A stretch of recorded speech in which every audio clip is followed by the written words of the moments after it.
नमस्कार, आप आर्यन खबर देख रहे हैं। मैं हूं परमवीर सिंह। राहुल गांधी आज बिहार के दौरे पर थे और ये दौरा बिहार की राजनीति के लिए बहुत ही महत्वपूर्ण होने जा रहा है। ऐसा क्यों, ये हम आपको इस वीडियो में बताएंगे।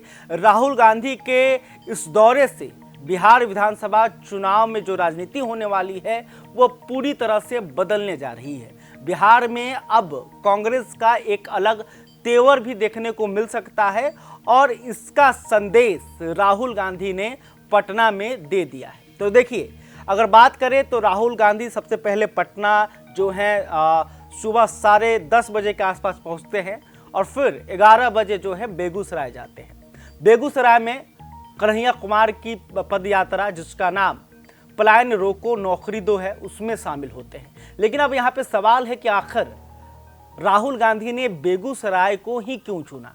बेगूसराय राहुल गांधी और कन्हैया कुमार के लिए इतना महत्वपूर्ण क्यों है? क्या राहुल गांधी ने बेगूसराय जाकर जहां एक तरफ बीजेपी को संदेश दिया तो वहीं दूसरी तरफ अपने सहयोगी और महागठबंधन, बिहार महागठबंधन की सबसे बड़ी पार्टी आरजेडी को भी चेतावनी दे दिया है? तो देखिए, बेगूसराय इसलिए महत्वपूर्ण है।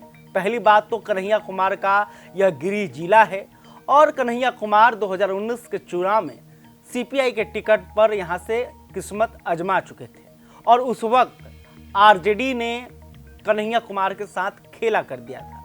सीपीआई जो कि 2019 के लोकसभा चुनाव में बिहार महागठबंधन में शामिल थी, या यूं कहें कि आरजेडी सीपीआई कांग्रेस का गठबंधन था। लेकिन सीपीआई ने जैसे ही कन्हैया कुमार को यहां से उम्मीदवार बनाया तो आरजेडी ने अपना भी उम्मीदवार यहां पे उतार दिया, जिसके कारण गिरिराज सिंह एक तरफा चुनाव जीतने में कामयाब हो गए। लेकिन अब समय बदल चुका है। कन्हैया कुमार जो हैं कांग्रेस के साथ हैं। हालांकि कांग्रेस के जाने के बाद भी उनको बिहार से दूर रखा गया। क्यों दूर रखा गया?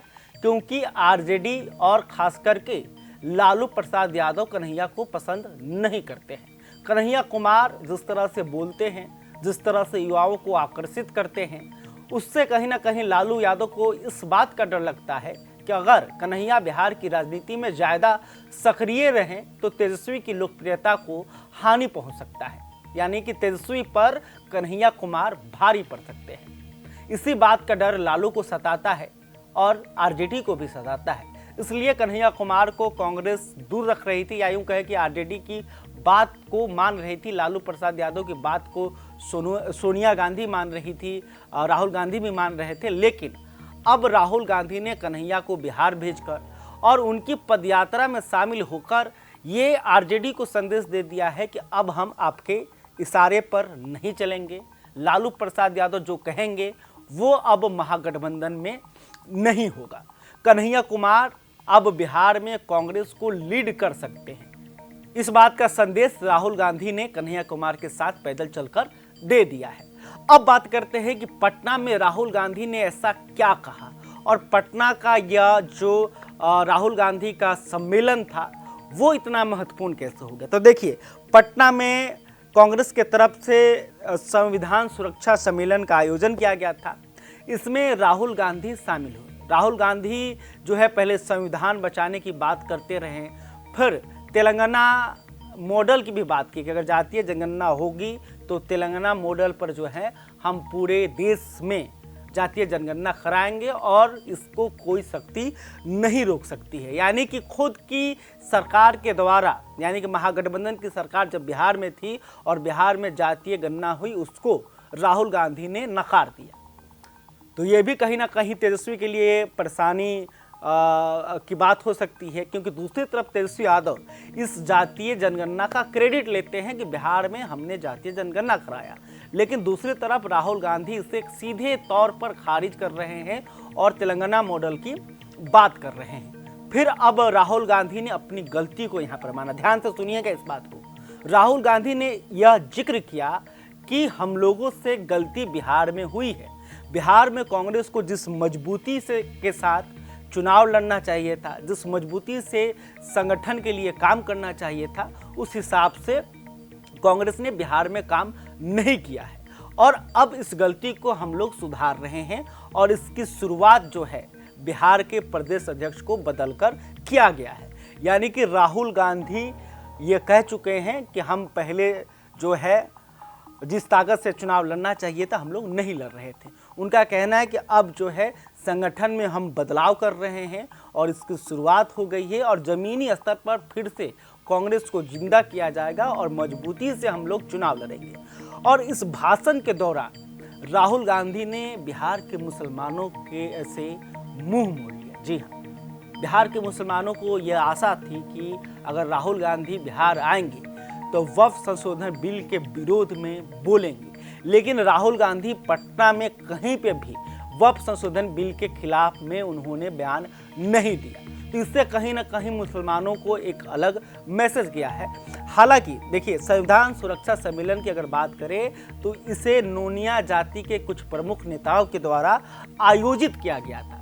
इसलिए इस सम्मेलन में राहुल गांधी एक तरफ जहां संविधान की बात कर रहे थे तो दूसरी तरफ पिछड़ा और अति पिछड़ा की अधिक चर्चा कर रहे थे। साथ में ही गरीब सवर्णों की भी बात उन्होंने कही कि हम लोग गरीबों के लिए लड़ेंगे। ठीक है, मतलब अति पिछड़ा जो कि नीतीश कुमार का वोट बैंक माना जाता है, उसे जो है राहुल गांधी बिहार में तोड़ने की कोशिश कर रहे थे। इसके अलावे खास बात यह है कि अब अखिलेश प्रसाद सिंह जो कि बिहार कांग्रेस के पूर्व अध्यक्ष थे, उन्हें पूरी तरह से कांग्रेस ने साइड कर दिया है। जैसे ही यह सम्मेलन खत्म हुई उसके बाद राहुल गांधी सदाकत आश्रम में पहुंचे, जहां पर बिहार कांग्रेस के जिला अध्यक्षों और बिहार के नेताओं के साथ उन्होंने मीटिंग की।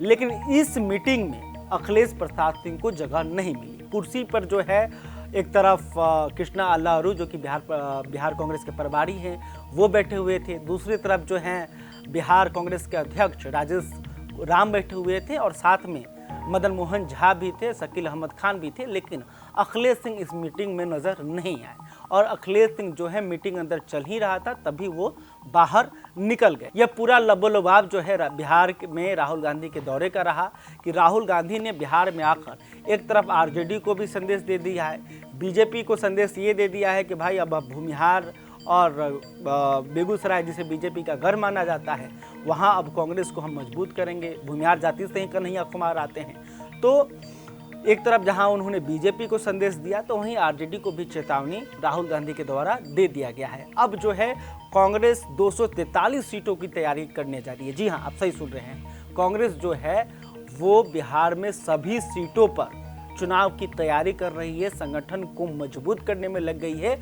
अगर आरजेडी तेजस्वी यादव कांग्रेस की शर्तों को नहीं मानते हैं तो कांग्रेस जो है अकेले चुनाव लड़ने का तुरंत फैसला कर सकती है और इसकी जो है तैयारी, बैकअप प्लान जो है राहुल गांधी ने पूरी तरह से तैयार कर दिया है और इसी प्लान को जिला अध्यक्षों को समझाया गया है कि किस तरह से बिहार में कांग्रेस को मजबूत करना है। खैर, अभी तक आपने हमारे चैनल को सब्सक्राइब नहीं किया है तो तुरंत कर लें। अगर ये वीडियो आप फेसबुक पर देख रहे हैं तो हमारे पेज को भी लाइक कर लें। इस खबर को लेकर आप क्या सोचते हैं कमेंट करके हमको बता सकते हैं। बहुत बहुत धन्यवाद।